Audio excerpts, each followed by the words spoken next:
Всем здорово! С вами Миша Выплюшка, это канал бывшего осужденного. Сегодня продолжаю рассказ своей биографии, истории человека, который с ранних лет попал в мир криминала, малолетка, взрослая зона, строгий режим, 12 лет в общей сложности отсиженных. Ну и сейчас уже новая жизнь, спокойная, без всего этого ужаса, который происходил раньше. Здесь сейчас только мои воспоминания и такие видеомемуары, не более того. Прошлый выпуск биографии закончился на рассказе о карантине. Не о том карантине, который сейчас у нас здесь в связи с всякими эпидемиями и болезнями, а который в зоне карантин. Что это такое? Можете посмотреть. Перед тем, как начнем продолжение, начну рассказывать, в общем, что было дальше. Прошу вас подписаться на канал, если кто не подписан, поставить палец вверх.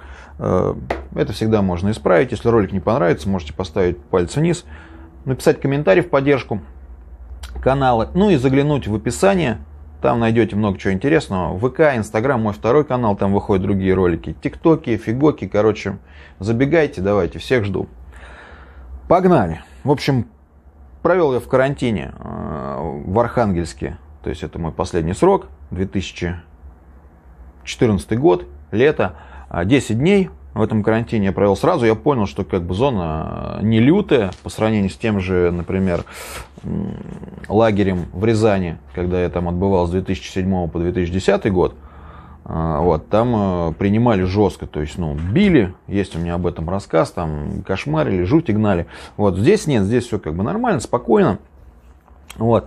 Также я пообщался с завхозом карантина, он мне объяснил там, что к чему. Вот. И пообщавшись с сотрудниками, они там выдергивают каждого человека, который вновь прибыл к ним в колонию, и проводят с ним разъяснительную беседу, и узнают, что это за фрукт вообще приехал в их края, вот, как там будешь себя вести. Со мной поговорили, я им там сказал, что прошлым сроком я вот работал там на должности, потом работал просто на производстве, там есть у меня разряд, могу я шить, там всякие эти, на швейку, вот. И они спросили, что ты хочешь, менты спрашивают, типа, ты что хочешь на должность, типа?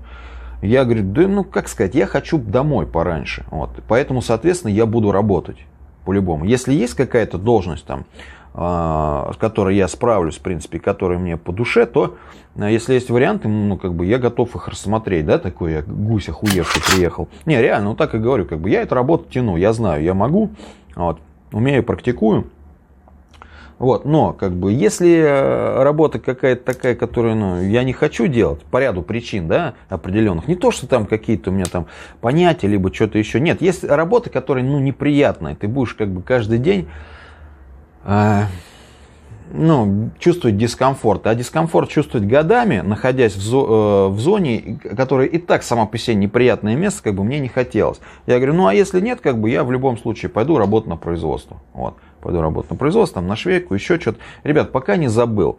Еще одно объявление небольшое. Дело в том, что контент, он на то и контент, что он должен быть разнообразный.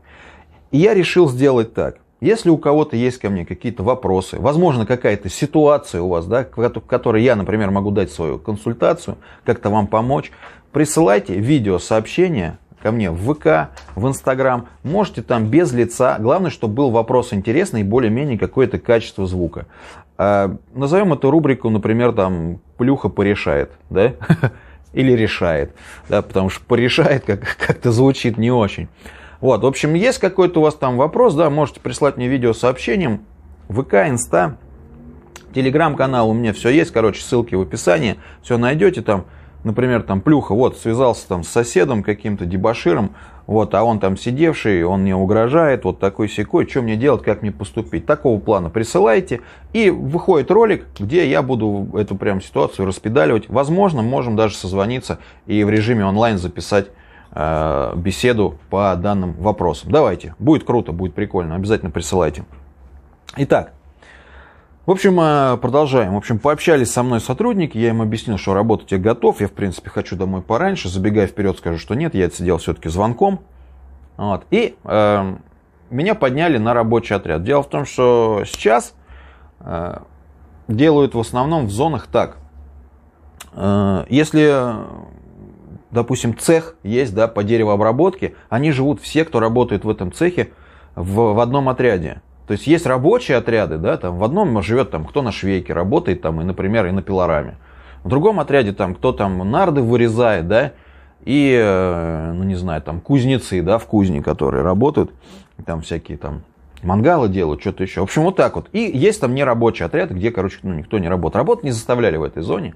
И вообще хочу вам сказать, что, в принципе, есть, конечно, зоны, где стопроцентный выход на работу и заставляют всех работать. Но в большинстве зон, где-то в процентах 95 по России, даже это невозможно. Потому что, ну, нет столько мест, сколько зэков, чтобы все работали. Поэтому в большинстве зон как бы есть отряды, лагеря, есть отряды, в которых как бы, ну, не рабочие, там никто не работает в них. В общем, они просто там люди сидят годами и ни хрена не делают. Вот. В общем, меня подняли в такой отряд, где швейка. Вот. Там не было никаких смотряг, вот, там были только завхоз, дневальный. Вот, Джерри, успокойся, пожалуйста. А? Он уже заколебал бродить, это моя собака, если кто не знает, у меня вот щенку полгода. Немецкая овчарка, и он очень ему скучно в квартире, мы сейчас пойдем гулять после этого ролика. В общем, подняли меня в этот отряд, поговорил я там с завхозом. Не зли меня, пожалуйста. Не хочется на него кричать, просто сейчас здесь при вас. В общем, подняли меня туда все-таки, давайте расскажу вам эту историю, подняли меня в этот отряд, и пообщался я там с красными, те, кто были. В общем, они... Что они? Ну, положили мне там нормальное место, дали такое. Вот. И вечером или на следующий день, короче, ко мне приходит завхоз швейки. Ну, не завхоз, бригадир он, а я бригадиром швейки как бы тоже был. Вот. И мы с ним пообщались. И он говорит, а у тебя есть документы, типа, что у тебя разряд есть? А у меня третий, по-моему, разряд, короче, я не знаю, где-то есть документы.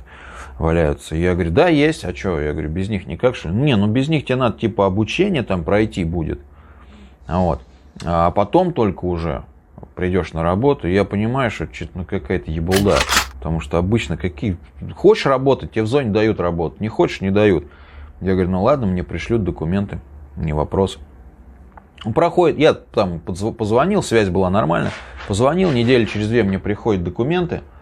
А вот. И я вижу, начальник промки идет, я к нему подхожу, говорю, там, Васильевич, Петрович, там, неважно, как в основном ментов всех называют там по отчеству. Вот. Ну, так принято у зэков. Я говорю, там, Петрович, это все там, помните, я вот там в карантине говорил, что я ну, вот, там шить умею там, и так далее. Вот, я говорю, вот мне прислали документы, я говорю, мне бригадир сказал, что нужны документы, вот, чтобы я вышел на работу. Вот мне прислали документы, я говорю, что, когда можно выйти-то? Он говорит, какая швейка? Говорит, я не знаю. Мне он сказал, что он пришел к тебе, и ты ему там ответил, что тебе типа нахер это не надо, там типа ты передумал и такая фигня. Я говорю, что за бред? Ну а зачем я тогда сюда как бы поднимался? Он говорит, я не знаю. Ну короче, по итогу бригадир швейки, не знаю, побоялся, почувствовал конкуренцию какую-то. Вот, может быть, думал, что я ему сейчас там ноги спилю, подвину его. Вот. И, короче, меня вот так вот с пробега снял. Я думаю, ну ладно, хрен с ним, в принципе. Ну, там срок как бы только начался, я просидел где-то месяцев 7-8, вот так вот. И это, думаю, да найду я себе сейчас что-нибудь. Вот, найду. Потом, что было? Ничего, сидел я, короче, в отряде, тянет меня начальник оперчасти. И говорит, слушай, у нас нужен, короче, завхоз на нерабочий отряд. Вот. А я понимаю, что там, ну, сидят кто? Кто не хочет работать. Соответственно, всякие отрицалы там и так далее, и прочее, и прочее. И мне как бы не очень хочется туда идти. Потому что, блин, во-первых, я не местный. То есть нужна команда, кто будет со мной. Вот в активе там Дневальные, еще там кто-то. Вот, то есть не знаю, где я их буду брать, я никого не знаю. Я ему объясняю, говорю, слушай, я здесь человек новый, я здесь не потяну. Вот, он такой, да что вы все, говорит, боитесь этого отряда-то? Я говорю, я не боюсь. Мне как бы по барабану. Я говорю, ну просто я понимаю, что как бы я не вытяну. То есть, ну, я вижу, что здесь процент как бы моих земляков, да, москвичей, вообще очень маленький. И все должностные, которые здесь есть, они как бы местные. Вот. Соответственно, как бы, ну, здесь даже не знаю, как объяснить, монополисты они, в общем, по итогу получается. Это взять эту должность, короче, ну, они мне будут всякие там вставлять там палки в колеса, короче, по итогу. Ну, не хочу я ему объяснил. Он говорит, ладно, хорошо. Проходит неделя, он меня опять тянет, говорит, слушай, а завхозом крыши ты не хочешь пойти работать в изолятор? А я уже что-то, знаете, меня начал начальник отряда напрягать, потому что я на рабочем отряде сижу и не работаю. Он говорит, переводись, короче, в нерабочий отряд. Вот, давай я тебя переведу туда-сюда. И я говорю, а мне как бы никуда не хочется переезжать на самом деле. Я уже там нормально обжился, все ништяк. Вот, там тихо, спокойно, потому что мужики все в основном на работе постоянно. И я ему говорю, да блин, отстань, что тебе не нравится, что сижу я здесь и сижу. Вот, он мне говорит, типа, не хочешь пойти завхозом крыши там и так далее. Я говорю, слушай, можно было, потому что там делать особо ничего не надо, то гоняй петухов, чтобы они там в изоляторах, в бурах ходили, там убирались, там, не знаю, и так далее. В принципе, нормально. И случается вот что. Там менялся начальник колонии. Вот он, в общем, пришел новый, там, из какой-то там, не знаю, другой управы, чего как. И начальник этой колонии, у него свой взгляд новый. Начальник колонии, у него свой взгляд на это все. Он, во-первых, выпускает всех блатных из-под крыши, чтобы были они в зоне. Вот. Нужны они, видимо, ему были, как какой-то некий рычаг управления. В общем, он выпускает их всех. А на следующий день, это все происходит в течение там 3-4 дней. А на следующий день, после того, как он их всех выпустил, он решает, что не должно быть никаких рабочих, нерабочих отрядов. Везде должны быть те, кто работает. И, перемешивает нафиг все отряды. И меня переводит в отряд, который был раньше нерабочий. Вот этот вот, где вся такая шпана, оторви и выкини. В общем, меня отправляют туда. Там такие матерые акулы были. Там у нас был смотряга, который сидит в этой зоне. С бараком был смотрящий, который сидит в этой зоне уже 16 лет. Вот ему там что-то год оставался или что, он там где только не был, и в Сусе, и под крышей, что такое вообще. Лютый прям, акула такая, прям, блин, прям вот чувствуется от него, прям, знаете, такая негатив. Он ходит постоянно, там что-то высматривает, выглядывает, постоянно они какие-то там рамсы, кого-то бьют они там. То есть сразу, понимаете, я когда туда переехал, я сразу понял, что, здесь спокойно так валяться и ничего там не делать, даже не то, что не делать, я ничего там и не делал по итогу. Вот, просто лежать и не травмировать свою психику, не обращать внимания на то, что происходит вокруг, не получится. Потому что постоянно там кто-то что-то, какие-то косяки за кем-то находил, какая-то движуха, кого-то бьют, какие-то бабки там ставят, кого-то на бабки там, сходники там собираются, что-то там тоси-боси они. А что? Что делать? Я думаю, ладно, может быть пойти все-таки на работу, да? Начинаю я что-то опять себе искать. А потом, знаете, что потом? Я как-то подпривык. То есть я пока... Там не просто так вот выйти на работу. Чтобы выйти на работу, ты идешь сначала к начальнику отряда. Он тебе там разрешает, например, идти на работу. Дальше ты идешь к операм. Они тебе там такой листок тебе дают, там, не знаю, обходной. Ты идешь к операм, они тебе там разрешают идти на работу. Идешь в отдел безопасности, они тебе тоже разрешают идти на работу. Перед всем этим тебе надо договориться с начальником, там, с мастером этого цеха, да, что он тебя берет, тоже там ставит подпись. Там. Потом еще кто-то. Там такая волокита. По итогу я что-то там посидел месяц, думаю, да нахуй, пошли вы в жопу. Они мне еще там шпыняют с этой бумажкой, приди завтра, послезавтра. И напоминаю, что я в тот момент еще болел вот этими паническими атаками, то есть мне было там тоже хреново, ни до чего, то есть, таблетки мне перестали давать уже вообще любые, хоть какие. Вот что, а там а медицинского обслуживания там не было вообще никакого, там иногда не было аспирина зимой, чтобы даже температуру сбить. Но зато там по зеленой это значит без проблем. Пропускали любые лекарства, которые ты пришлешь из дома. Хоть коробку, у меня прям реально коробками присылали, бандероль 2 килограмма. Любых лекарств, любых витаминов, и они у меня лежали. Ко мне все ходили как в аптеку. Все, у кого что-то болит, и даже ничего не болит у кого. И, в общем, лекарства мне перестали давать, в общем, от башки. Мне стало, хреново, тяжело, но потом меня отпустило. То есть мне было не до работы и вообще ни до чего, что там происходило в отряде. Вообще все нормально. И что дальше? Потом, когда меня отпустило уже все-таки это уже прошел год, как я отбыл наказание, то есть в январе 2015-го. Меня начало потихонечку отпускать, я начал приходить в чувство, и, я ударился просто там в спорт, в занятие спортом. Сначала я ходил, гулял и там приседал, отжимался, потому что, мне было тяжело, потому что я очень сильно похудел, очень сильно, то есть я... ну, мало активен был, там, я не гулял, там, не занимался ничем, жрать мне не хотелось, в общем, короче, потихонечку я угасал. Но потом, как только я начал приходить в себя, все, я стал ходить там на улицу, где-то по 2 часа в день я гулял. То есть час после утренней проверки я ходил, гулял. Пофигу вообще, на любом морозе. А там, хочу вам сказать, север, там иногда такие ебейшие, иногда как что-нибудь это, градусов под 50 как даст, там еще такая, ну, влажная это, погода, скажем так, короче, сырость там. Я очень долго привыкал к этому климату сырому, вот. Но пофигу, я, короче, стал ходить, гулять. В общем, после утренней проверки час я гулял. То есть, ну, полчаса ты отстоишь на проверке, и потом час еще гуляешь. У меня валенки были, короче. Валенки в зоне ценятся, кстати, вообще. Будь здоров. Валенки ценятся, и знаете что, прощай молодость еще. Ботинки. Вот. И, короче, и после вечерней проверки, тоже прям до ужина я ходил, гулял, и вот там приседал, отжимался потихонечку. Но в этой зоне было еще очень хорошо со спортинвентарем. Если в других зонах был где-то один спортивный дворик на всю зону, и туда там надо было как-то по заявлению что-то ходить, то в этой зоне прям вот в каждом локальном участке на улице был свой спортгородок. То есть ходи, занимайся сколько хочешь, хоть целыми днями там качаешь, что в принципе я потом и стал делать. И потом потихонечку я стал выходить на этот спортгородок. У нас там груши висела, у нас там были самодельные, но все-таки там станки, там всякие гантели, что еще там, брусья, турник, штанги. Короче, много-много было железа. Джерри, отстань, пожалуйста, от меня, или я тебя сейчас сам укушу. Вот, и, в общем, я стал, прям, в общем, ударился так в спорт.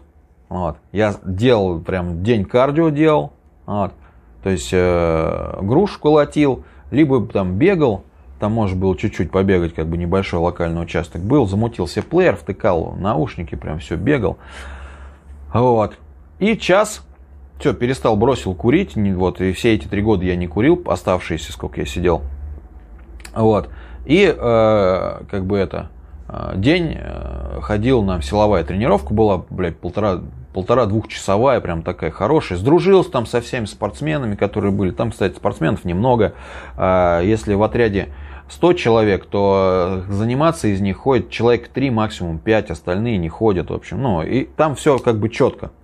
Я вот ходил в определенные дни. То есть мы там между собой договорились, чтобы друг другу не мешать, чтобы не было много людей на спортплощадке. Мы даже там выгоняли каких-то подснежников, которые вот приходят там день-два, а потом не ходят, если. То есть, ну, мы их начинали там типа шпынять, типа нахрен вы программу сбиваете, вы либо ходите, либо вы не ходите.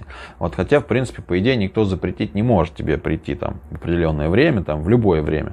Вот. Но у нас был прям четкий устой, прям расписание, все. Вот, кто в какие дни ходит, то есть, если ты хочешь там как бы, и меня уже кумарило, ребят, я очень часто там болел, там очень вот такой, для меня плохой климат, я всю жизнь в средней полосе прожил, вот, то есть, там я болел стабильно, ну, раз в 1,5-2 месяца, причем жестко, знаете как, то есть, 3 дня первые прям вообще капец, вообще просто башка, сопли, слюни, все, спать кое-как, следующие 3 дня тебя чуть-чуть отпускает. Потом еще дня 3, короче, ты приходишь уже в нормальное состояние. И потом еще дня 3 остаточные какие-то сопли, харкотина какая-то, короче. По итогу вот выздоровление занимало у меня полное. Вот болезнь и выздоровление дней 10. И так я болел постоянно, реально. Если вы думаете, что там что-то там у меня с иммунитетом хреново или нет. Нет, ребят, здесь я не болею. Здесь я болею от силы раз в год, если не раз в 2 года. То есть я не болею, меня здесь ничего не берет. Там климат, я болел постоянно. Там очень сырой климат и очень холодный климат. Но зато здесь сейчас как бы после всего этого я могу, вон, не знаю, зимой там чуть ли не в шортах ходить. В общем, там иммунитет так закалился. Вот. И когда я болел вот так вот, болел там, ну, достаточно часто, я заболевал зимой. То есть меня очень кумарил, что я как бы пропускаю тренировки. Мне прям вот, я выходил там и старался нагнать. Я себе затягивал протеин, изотоник, то есть ходил постоянно к начальнику колонии. Он мне разрешал, в принципе, у меня нарушений там не было. Я в изоляторе этим сроком сидел только 2 раза. один раз там где-то в середине срока за какую-то хуйню. И под конец срока, когда мне оставалось сидеть месяц, мы там набухались, короче, у пацана день рождения отмечали. Все остальное время, как бы, я, сидел нормально. И не работал, то есть я все это время, но сидел нормально, никому никаких, знаете, если ты не доставляешь никому никаких проблем в зоне, это уже хорошо, для зэков и для сотрудников в том числе, вот, и в общем он, начальник мне, как бы, он видел постоянно, потому что я постоянно на спорте, то есть, это там, все же просматривается, вот. И он мне разрешал все, как бы, и спортивное питание, там, и прочую фигню. Ну и все, я как бы занимался там постоянно. Вот, что ты хочешь? Джерик пришел. Фу, не кусай меня. Вот, кстати, если хотите, могу вам его показать напоследок. Привет, малыш. Вот, такие дела у нас. В общем, вот так вот я вкратце, это предыстория, да? Предыстория того, как я, в общем, просидел. Вот. Но не все было так гладко. Были, конечно, и конфликты, было много чего, и переводили меня в другие отряды. И, в общем, были там и драки у меня, и рамсы с блатными, и так далее, и с ментами. Вот. Но, слава богу, их было немного, но без них никуда. Как бы это, знаете, не санаторий. Вот. Такие вот дела. Но обо всем этом я расскажу уже позже, в других роликах. Ну что, лайк-то заслужили мы, Джерик, с тобой или нет? Обязательно ставьте его, если кто еще не успел поставить. Нажимайте в колокольчик, чтобы не пропускать ролики и стримы. Они проходят четверг-суббота по московскому времени в 19:00. Вот каждую неделю. Что еще? ВК, Инстаграм, лайк, подписка. Лайки бесплатные, я договорился с Ютубом, все нормально. Вот. Ну что, и спасибо огромное, кстати, напоследок, пока не забыл, всем спонсорам канала, кто нажимает синюю кнопочку «Спонсировать». Вы мне очень помогаете, продвигаете меня по Ютубу. Красавцы. Все, ребятки, давайте. До новых встреч, не занимайтесь никакой фигней, увидимся, берегите себя. Давайте, быть добру.